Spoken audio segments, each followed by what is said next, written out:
Stranglethorn, the thick and treacherous jungle at the southern tip of the Eastern Kingdoms, was no stranger to the change that has engulfed Azeroth. As drums of war beat elsewhere, their thunderous rhythm could be felt in every distant corner of the world. It has been this way for the past 14 years, with not a soul alive granted respite from it. While unaffected directly, Stranglethorn has felt the weight of the changing times pressed down upon it with unbearable pressure.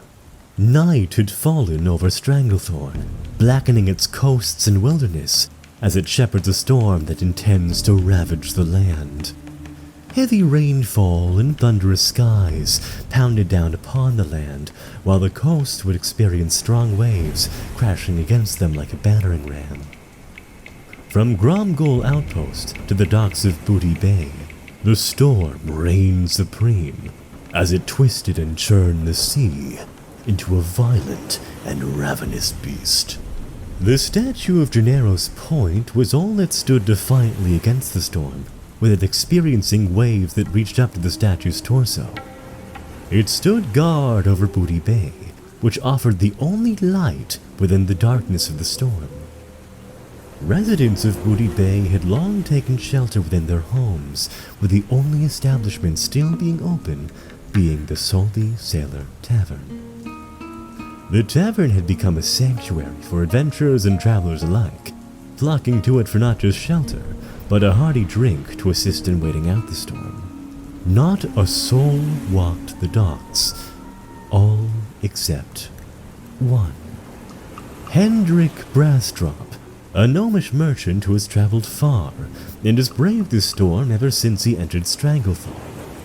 He had traveled along the roads leading from the north, stopping at various towns and settlements to sell his wares that ranged from gnomish trinkets to more conventional items. All of it was stored away within his wagon, which was being pulled along by 2 mechanostriders who have weathered the storm. The mechanical footsteps of the mechanostriders could be faintly heard within the pounding of the rain against the docks of Booty Bay. With any hope, Hendrick intends to perform some maintenance upon them once the storm passes. He was in need of some maintenance as well. Hendrick would feel the shivering rain crash against his attire, while the thick scent of sea salt crashing against the docks would invade his nose. Looking out at the docks, he would see a few stray vessels at port, braving the storm. A wise decision, as any crew who sails out in this would be at the sea's mercy. Hendrick's legs ached for a sturdy seat to rest his body upon, a warm fire to bring life into his shivering bones, and a hearty drink to enlighten his spirit. As he walked the docks, Hendrick would see a distant light of the Salty Sailor Tavern, acting as a beacon. Its sign swung wildly as the storm thrashed it with harsh winds. Hendrick would feel the preserved energy he kept within himself begin to awaken and take the lead. Hurrying the pace of his mechanostriders, he would bring them and the wagon to the nearest stable to take shelter. In his hurry, he nearly forgot to make sure that his wagon was secure, to prevent any intrusion or theft of his goods within the back. Braving the storm one last time, Hendrick pushed forward towards the Salty Sailor Tavern. The final sensations of rain pounding against him would leave their mark before finally disappearing as he makes his way into the warmth that awaited him within. The Salty Sailor Tavern was what you would expect from a port town, a welcoming but rough-around-the-edges establishment that acted as a beacon for travelers, sailors, and adventurers alike. Mead flowed and seats supported tired bodies who drank and sang their worries away. The fireplace offered a warmth that would melt away the cold of the storm outside, as boots and coats were placed not far from it to force out the bitter rain that stained them. Tables were occupied and bodies lined the bar counter, as the overworked staff of the tavern diligently served out drinks as fast as they could. The establishment had become crowded with souls, wishing to escape the storm outside, with Hendrick soon experiencing this the moment he entered. Hendrick, relieved to be in a dry environment, would at first not have much of an issue with the crowded tavern. It was not his first time in such a place. As he traveled deeper within it, though, the gnome would feel towering figures all around him, and with many carelessly shoving one another as drunken locals and travelers chatted all around. Table after table he investigated would be filled to the brim with barely any seats to claim. Hendrick's bones ached and begged for relief, as the gnome, while forming doubts, continued to search for a place of his own. Perhaps through some divine providence, Hendrick would see through the crowded tavern a table that appeared to still have a seat available. 3 individuals already occupied it, with Hendrick wasting little time to approach before this opportunity was claimed by another. Upon reaching the table, Hendrick would be able to get a better look at the current 3 occupants. Manning one side of the table, the Pandaren and Blood Elf sat. The former was a broad-shouldered man, strong and adorned in the attire of a deckhand, with fur that had become rugged from many months at sea. The latter was a woman with gentle features, elegantly dressed in a brightly colored robe with a belt full of vials of some sort around her waist. Seated on the other side of the table, next to the last remaining seat, a rugged and towering human woman sat. She was adorned in dark-colored armor, with pieces here and there missing from it. Symbols that once existed upon it had been scratched off, with the woman's affiliation lost to time. Excuse me, friends. I don't suppose that this seat is taken, is it?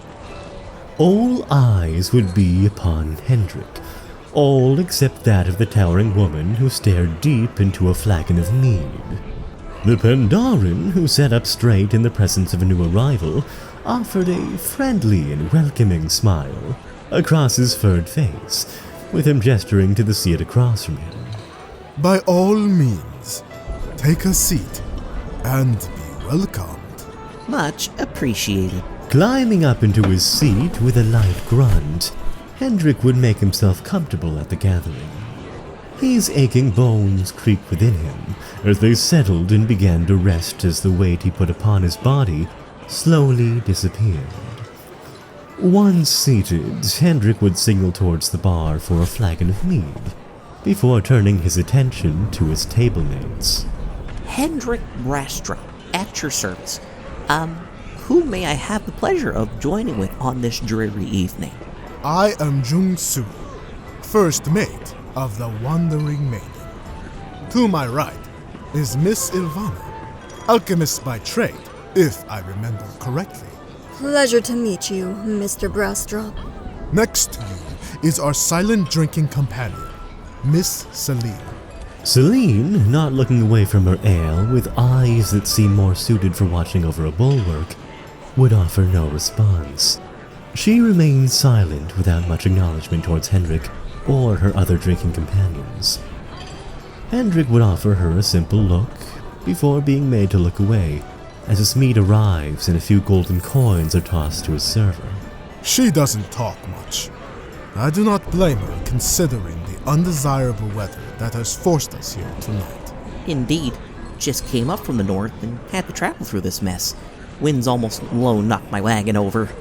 Do tell, my friend. What is your profession? I'm a merchant. I sell bits and baubles here and there, and have mostly stuck to the more safer routes the Horde has approved of. I hate to admit it, but this has kind of thrown me out of the loop on what's happening elsewhere in the world. You are not missing much, my friend. We live within strange times. The world shifts and turns with no rhyme or reason. What do you mean by that? It is hard to explain. Let me tell you a story of something I experienced out at sea. Maybe then you will see what I mean. As I have told you, I am the first mate of the Wandering Maiden. It is a fishing vessel I have manned since my departure from my homeland to escape the shadow of the Horde's banner. It is an honest living, one with camaraderie up until recently. Our captain, Upfit, is an honorable man, a Tuskar from Northrend who took his people's fisherman skills to the next level by leading his own operation. 20 other men joined me and Upfit as we sailed across the sea and followed roaming schools of fish, slither-skinned mackerel, striped yellowtail, and even red snapper. Our nets do not discriminate, as every catch is a solid source of profit at every port we dock at. Our profession, though a quiet one, weeks if not months at sea in the wide and empty plane of existence that it is. When one sees another vessel in the distance, you cannot help but be cautious and wonder if they are friend or foe. We had spotted a lone vessel on our way here about a week ago. Through my spyglass, I could see it bearing the colors of the Steamweedle cartel. When I looked to its deck, I could not see a soul manning it. The vessel was void of life, with no one at its helm, and its sails left unraised. With approval from Captain Upfit, we began our approach to investigate. The crew, gathering on the deck with weapons for defense, would see the lack of any life upon the vessel's deck alongside me and the captain. Me and a handful of the crew would board the vessel to investigate further, with us only left with more questions than we began with. Each cabin we searched was unoccupied, while the cargo hold was still stocked with goods. Pirates would have looted every inch of that vessel and left only carnage in their wake. No bodies, and still fully stocked hold was a dark sign to many of the men, but some could not help but lay claim to what was there. I would search the captain's quarters, hoping to find some form of clue to what had happened here. All I would find would be scattered cartel documents and what remains of the captain's log. Did it say anything? Indeed it did. The final passage that was logged was from a few days earlier. The deep whispers. Her siren call rings out like the very heavens. She summons us. Mad ramblings was all I could assume it was at the time. With no reason to remain any further, me and my men would depart empty-handed back to the Wandering Maiden. Some of the men theorized perhaps some form of madness overtook the crew, but this would offer no proper answer. The events of that day would have been like any other, and I would eventually forget it. It is what happened later that night that has prevented me from doing so. That evening, I'd taken up command of the helm while the captain and much of the crew slept. As the stars awoke in the sky, I would stand in silence and watch the vast void that surrounded the ship. Time would drift by in a blur. If I remember correctly, it would be near midnight when the silence was broken by the sounds of footsteps upon the deck. I would look down and see Captain Upfit walking to the rails of the deck. I would call to him, offering my greetings, but would be granted no such response. I watched as he stared into the endless sea, not offering a single glance or sign of acknowledgement towards me. I would call to him once more, only to receive no response again. My suspicion rose as I began to make my way down to the deck to see what was the matter. I was only 5 or so feet away from him when I saw the dull look within his eyes, and he stared out into the night. Without warning, and before I could reach him, Captain Upfit would force himself over the railings and let himself fall into the waters below. I ran to where he once was in the hopes of saving him. I called out to his name, only to be met with silence as I soon looked over the railing, hoping to spot him. What I would see in his stead still haunts me.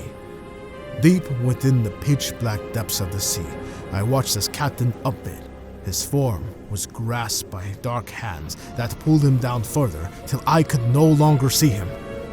Where once was the void of the sea loomed, I was met with the sight of a dozen eyes staring back at me. Putrid yellow eyes that pierced my soul and forced me to keep looking back at them. As I stared back, I felt something invade my mind.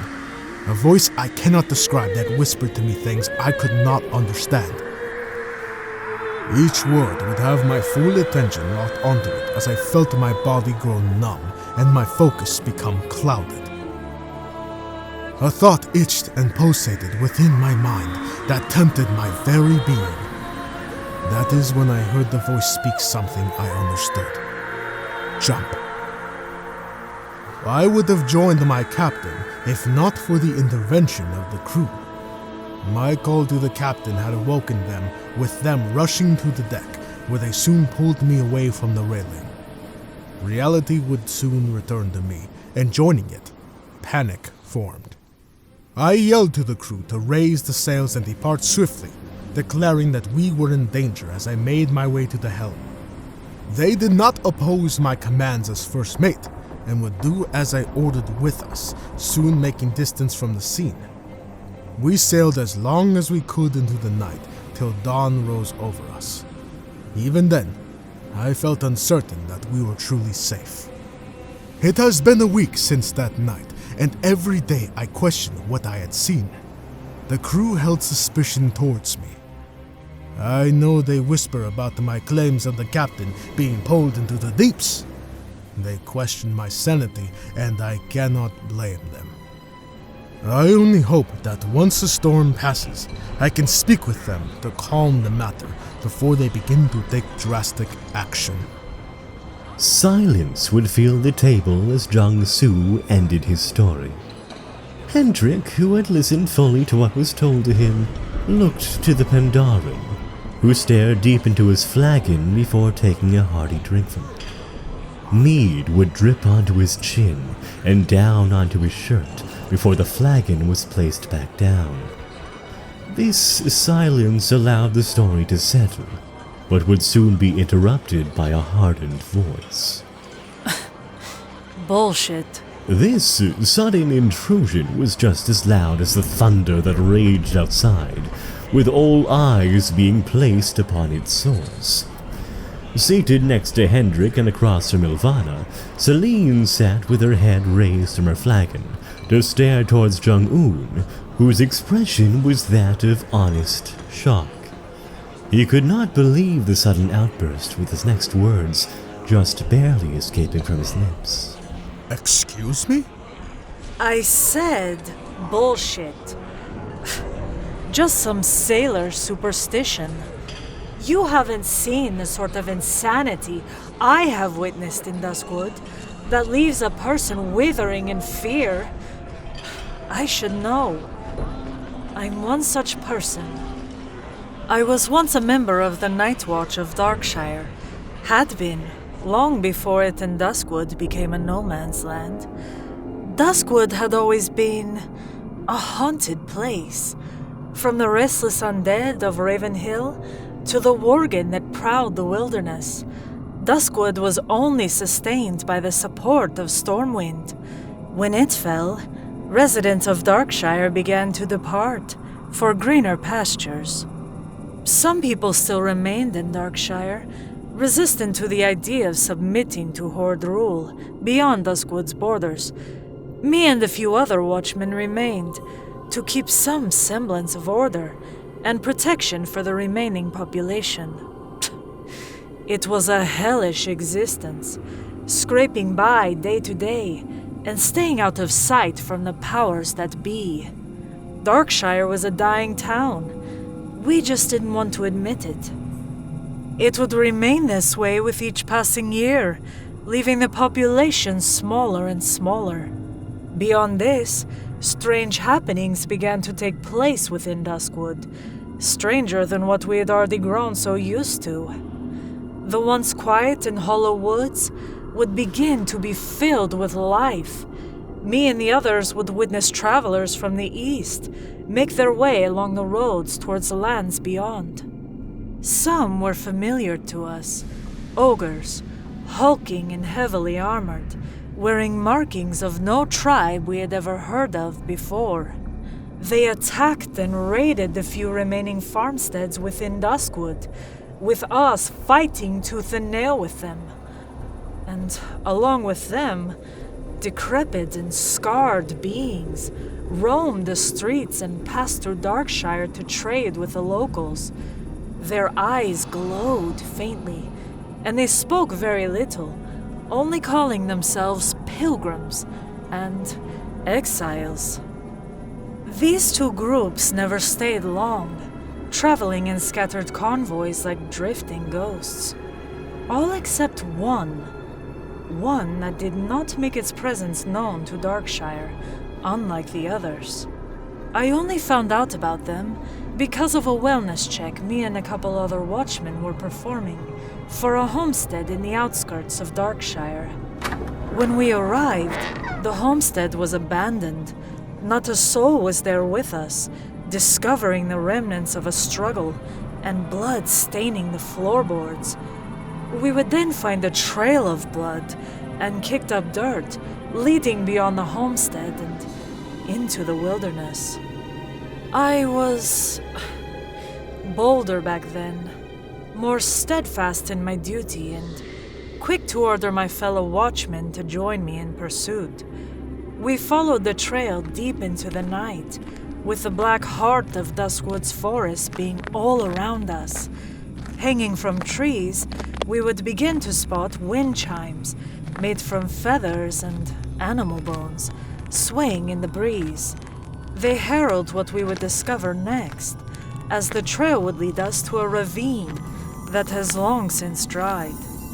Along it, tents were pitched, and illuminated by lanterns that burned a dark purple light. These tents ranged in a dozen or so, and were decently hidden among the trees. From the tree line, I and my fellow guardsmen made our approach, and would watch for movement. There we would spot activity within the center of the ravine. Upon a stone slab, one of the farmers laid, with his arms and legs bound to it. Around him, half a dozen hooded figures stood. They were decrepit-looking, hunched over and covered in thick robes that made them unidentifiable to me. I watched as their hands reached outwards towards the farmer, his flesh pale and gently twitching. He showed no sign of life beyond this, as his eyes stared into the culmination of this ritual these bastards were performing. Above the farmer, what I would describe as a pitch-black hole within reality, pulsed and twitched. It was darker than the night that surrounded us, an empty void of nothing, if not for something lingering within it. I could not fully see what it was. Part of me thought I saw a raven, or something else, but this would be pushed to the side. The man was dying. I had to save him, as every inch of my being demanded I charge in, sword and shield in hand, to deliver justice. It was what the Night Watch taught us. This was our people, and we were not going to leave them. How naive I was. Bravery comes at a cost. I charged into the ravine with my comrades, ready to strike down these hooded figures to free the farmer. We would not even come within 10 feet of them before we came to a screeching halt. Time felt as if it stopped. As I ran, I felt the eyes of one of the figures lay upon me as I turned. This thing, it wasn't human. I don't know what it was, but it was not something the light would allow. It had the beak and eyes of a bird, with the hideous form I once thought was a robe, being a series of putrid feathers, forming a tapestry across its form. It stared me in the eyes. It did not falter or even flinch at the sight of us, as it gently waved its hand in our direction. Just with this simple gesture, I would experience the most horrific thing my mind could have never imagined. It was like the darkness of Duskwood had engulfed us. All forms of light had vanished, as only the void remained as it clouded my sight. It was like I was put into a pitch-black room. I could not even see a foot in front of me, as I soon began to hear the screams of my comrades. I listened to their panicked wails, followed by the horrific sounds of flesh being torn and ripped apart by ravenous weapons.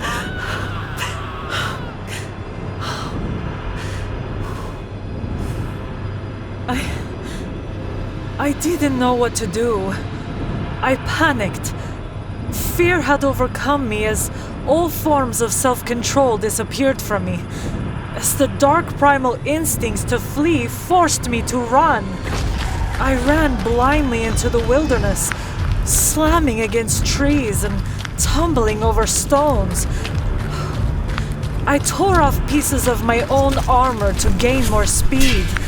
I didn't care which way I was going. I just knew I needed to get out of there. All around me, the cackling of ravens haunted me. It felt like they were surrounding me and nowhere was safe. I don't know how long I ran. Could have been hours or even days. When I finally regained my control, it would be face first into the river, dividing Duskwood and Westfall.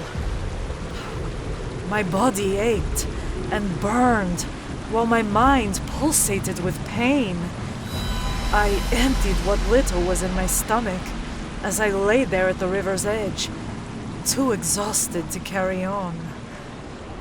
That day, I abandoned the night watch. I can never return to Duskwood. Neither my mind, body, nor soul will allow me to experience what I went through again. It is a dishonor that I will forever carry, and I want to drink it away until it's just a blurry memory. Yet again, silence filled the table. Selene, once so willing to challenge Jung-Su's own story, now delved back into her need to drown away the memories of the event she had just recited. Part of her felt relieved to get it off her chest, but deep down it did not matter. What is done is done. Hendrick and Jung-Su sat in silence, contemplating what they had just heard, with the latter offering quiet sympathies to Selene. Their silence would end, not through the booming tone of either one of them, but through the soft and refined voice of Ilvana. Her voice was a soothing mediator to ease the air that surrounded them, after 2 dark tales of what this world has brought forth. I am sorry you experienced such horror, Selene. It seems the whole world is darkening with each passing day. No place is safe from what encroaches upon us. Warrior and commoner alike are victims of healers such as me, stretched thin. Have you also encountered something unexplainable in your travels, Miss Ilvana? I am afraid I have. I have been an alchemist since childhood, evolving my knowledge into a practitioner of healing. I survived the fall of Quel'The Lost and the disorder that followed for my people. As I tended to their wounds, I watched their transformation into the Sin'dorei and eventual alliance with the Horde many years later. I would not join them in this alliance, but neither would I go against them with what remained of the Quel'Dorai. Both were my people, and I will never raise a blade against them. I departed them, dedicating myself to traveling Azeroth and tending to peasant and noble alike. I offered my potions and healing expertise to them with only the bare minimum requested as payment. Even as Garrosh's true horde rose to power, I still dedicated myself to the common people. In the wake of every bloody conquest, I tended to those injured within the crossfire and mended their scars. I endangered my own life by doing this, but it was more than worth it to ensure others lived to see another day. I traveled across parts of the Eastern Kingdoms where the Horde forces occupied the land. I held caution where I stepped, considering the unease between the Horde and my people. Eventually, I would reach the wetlands, the dominion of Overlord Gorfax Angerfang. There, I tended to locals and travelers with illnesses or occupational wounds. I even tended to the local Horde garrison from time to time to assist my reputation. I resided within the wilderness as a hermit, living off my provisions and nature's bounty. Whenever I was needed, the locals would search me out and I would depart from my camp to assist them. Most of their ills I was able to tend to. All except one.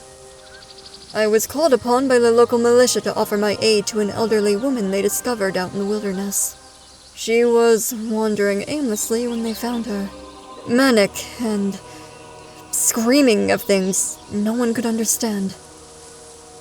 I would tend to her in Menethil Harbor, where the militia had her strapped to a bed after she tried to claw at one of them. I used every practice and technique I knew to try and ease her down from her manic episode. All of it would fail, and only be met with mad ramblings as she thrashed around within her bed. It had gotten to the point I sat down and listened to her to try and piece together what she was saying. Through the madness, I discovered one singular thing she kept talking about. A grove. Again and again she would speak of a grove, and when I pressured her to further explain what this grove was, she would offer me only this. Stone eyes of hellfire rain as the patron of plotters. For the first time in my career, none of my medical knowledge was enough to make even a dent in helping this woman. My options were growing slim, and I needed to find the source of this ailment. I questioned the militiamen who discovered her. They told me they found her to the north of Menethil Harbor. From what they could assume from the state they found her in, she must have been running for miles. Determination and willpower fueled my actions as I departed from Menethil Harbor and into the swamp to its north. For a whole day I traveled with the swamp, clinging to my form.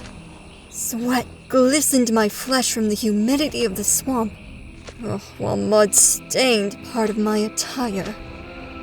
Thick trees and foliage made my traversal difficult as insects swarmed my face, attempting to bleed me dry. I feared at points that this was a hopeless endeavor. A mad woman's ramblings making me go on a journey only my bleeding heart could follow. I couldn't surrender. Not yet.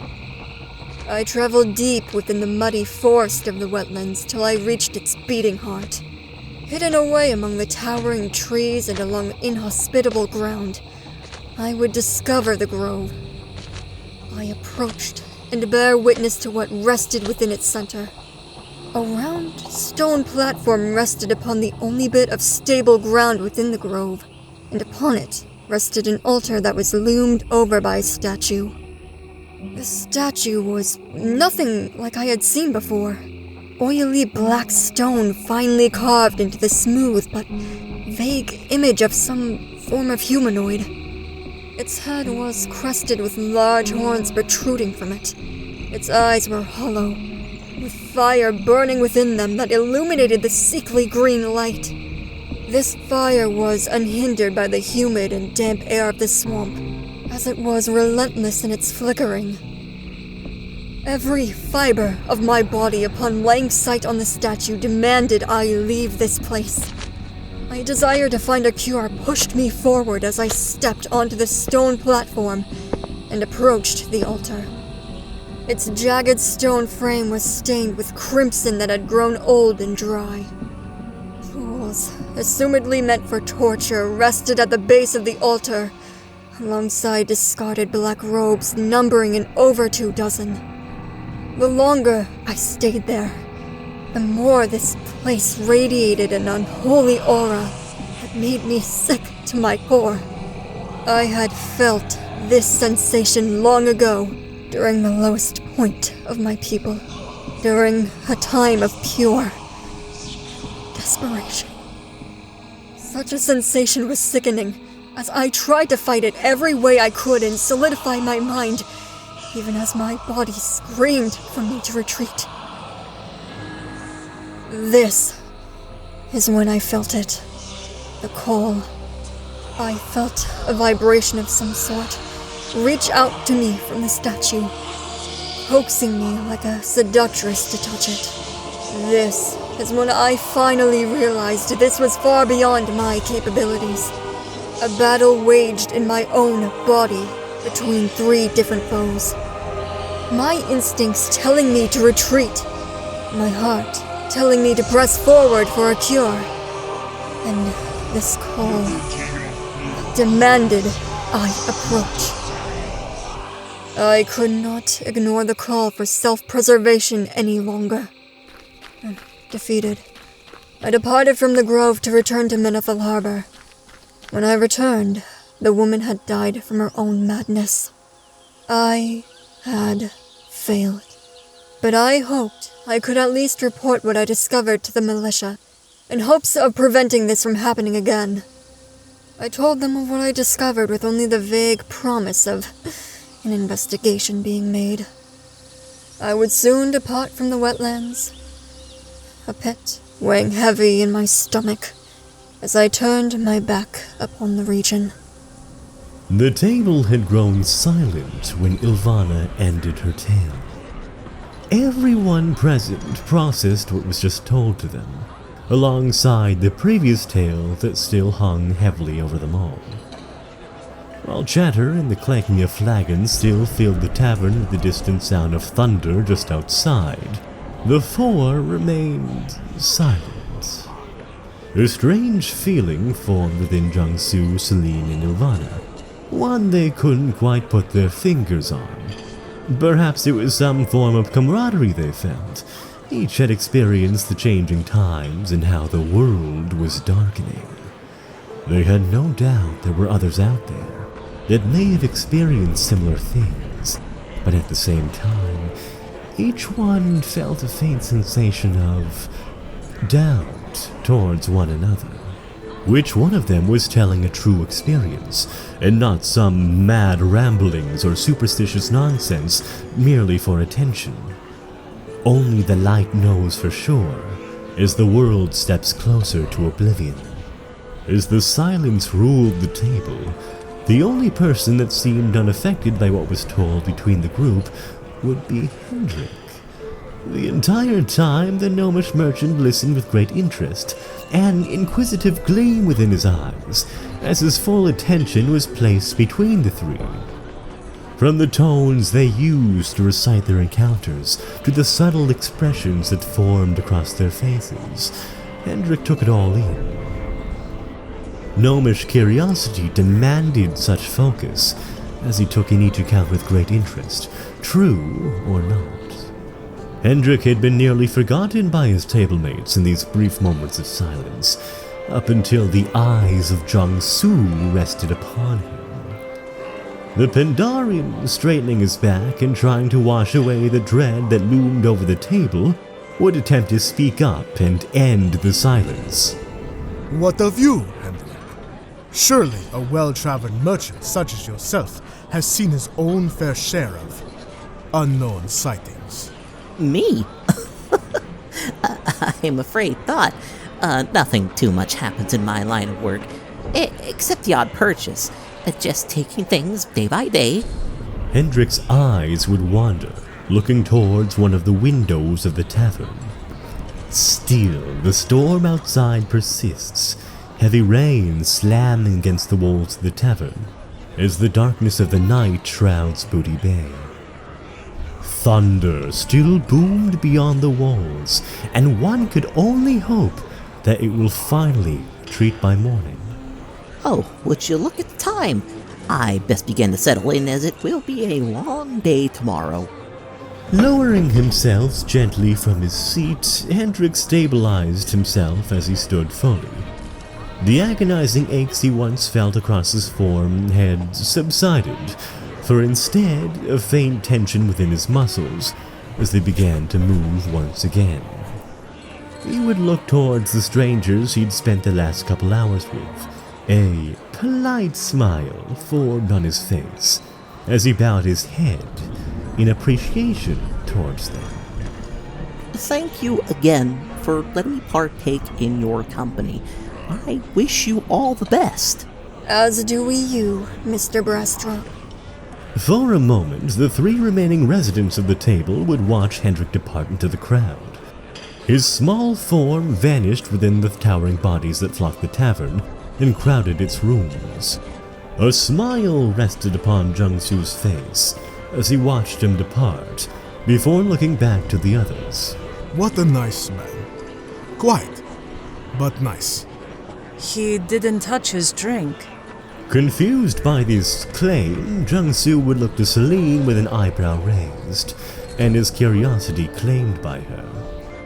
Selene had raised her head to stare at the abandoned flagon of mead that rested upon the table where Hendrick once was.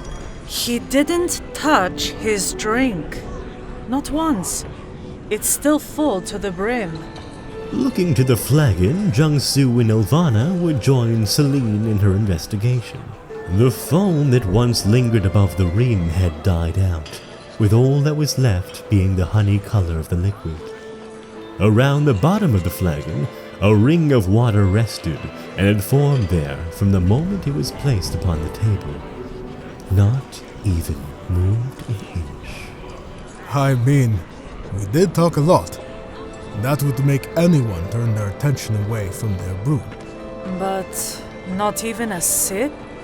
Not a single adjustment of placement or anything? You have quite the eye, Miss Selene. But I doubt it is anything to worry about.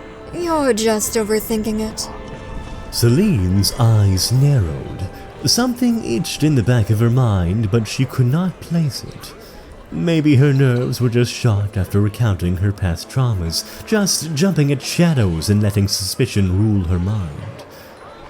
Her eyes would finally break from the flagon when her hand gently ran across her face to ease herself down. Taking a deep breath, she would reach to the abandoned flagon to claim for herself. It would be a waste to just leave it there. The night had fallen over Booty Bay, with every soul within it either waiting out the storm within their shelter or slowly drifting into a deep sleep for hopes of a brighter tomorrow. The rhythm of rainfall against the roofs offered a form of lullaby for some, easing them onto their beds to leave this world behind for the evening. Nearly every rented room within the inn had grown quiet, as its guests slumbered, while many others still drank down below. All except for one. Hendrick was fortunate to be able to rent one of the remaining rooms not yet occupied. A good handful of gold coins can get you far and ensure you have the needed privacy. It was either this or being left out in the cold, with him most likely having to bunk out with his mechanostriders in the stables. The room was lit by a faint candle that rested upon a nightstand near the bed. Its illumination was enough for Hendrick, as he performed some much-needed maintenance upon himself. The shirt had been discarded into a chair, while his satchel was unpacked with its contents spread across the bed. Wrenches, screwdrivers, and various other handheld tools of different sizes and purposes Each was needed to tend to minor functional issues Hendrick was dealing with. The storm had already done a number to him, with the rain sinking in deep. Upon the bed, Hendrick sat shirtless, with him looking down at his chest. Once hidden behind his shirt, a metal hatch was now open to expose the inner workings of Hendrick's mechanical immune system. Cogs and gears turned like clockwork, while robotic organs functioned just as fully as their organic counterparts. With his tools, Hendrick would remove parts of his inner workings to let rainwater drain out. With a dry cloth, he would tend carefully to each piece and dry them before placing them back in with precision. This process was a ritual of sorts, a delicate examination of one's own self and tending to needed repairs. While the rest of his kin back home were mechanized far more heavily than him, Hendrick still felt pride in the little he had and how it assisted in his tasks. So much information in one day. While the factuality of what he had learned may be in question, it was still worthy of note for his future report. Hendrick could not help but smirk to himself at the thought of a possible promotion thanks to his discoveries.